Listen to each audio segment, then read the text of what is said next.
Националниот парк Маврово и Националниот парк Шар-планина во Северна Македонија, Паркот на природата Кураб-Коритник во Албанија и Националниот парк Шари на Косово наскоро ќе бидат дел од прекуграничен парк, најголем од ваков вид во Европа, со површина од над 242.000 хектари.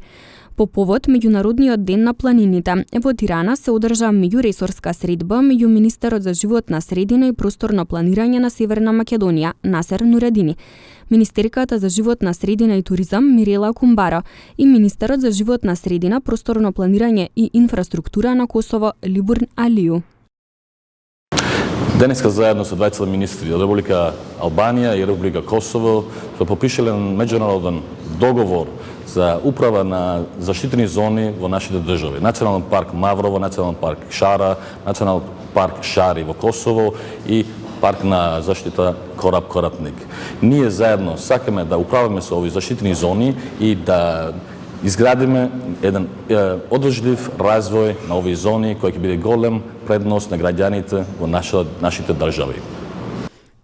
Овој проект меѓу трите земји има за цел заеднички прекуграничен развој на природен туризам, заедничко прекугранично управување со регионот, заедничка промоција на посебно природно и културно наследство преку границите. На состанокот присуствуваа и представници од програмата за животна средина на Обединетите нации, која ќе го поддржи овој проект.